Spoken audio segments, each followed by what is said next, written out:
શું તમારા ઘરે પણ મેથીના લાડુ આ જ રીતે શિયાળામાં બને છે? તો અડધી ચમચી ઘી લઈ તેમાં 50 ગ્રામ સૂકા ટોપરાનું છીણ શેકી લઈએ. પછી 1 ચમચી ઘીમાં 20 ગ્રામ મખાના શેકીએ. એક બીજી ચમચી ઘીમાં અખરોટ અને કાજુને શેકી લઈએ. પછી તેમાં બદામને પણ ગોલ્ડન શેકીએ. પછી 3 ચમચી ઘી લઈ તેમાં 50 ગ્રામ ગુંદ ક્રિસ્પી થાય ત્યાં સુધી શેકીએ. પછી અડધી ચમચી ઘી લઈ તેમાં મગજતરીના બી શેકાય એટલે 2 ચમચી ખસખસ પણ શેકી લઈએ.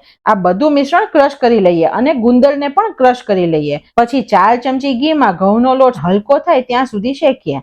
પછી 3 ચમચી ઘીમાં અડદનો લોટ પણ તેવી જ રીતે શેકીએ અને ક્રશ કરેલા ગુંદરને ઉમેરીએ. પછી 2 ચમચી ઘીમાં ચણાનો લોટ શેકી અને માપ પ્રમાણે 1 કપ ઘીમાંથી બચેલું ઘી લઈ તેમાં 400 ગ્રામ ગોળ ઉમેરી અને ગોળ પીગળે એટલે મેથીનો પાવડર અને સૂંઠ ગંઠોડાનો પાવડર ઉમેરીએ. પછી તેમાં દ્રાક્ષ, બધા શેકેલા લોટ, ડ્રાયફ્રૂટનો ભૂકો મિક્સ કરીએ. બસ હવે તો આ મિશ્રણના લાડુ વાળીએ એટલે 1.5 કિલો મેથીના લાડુ બનીને તૈયાર.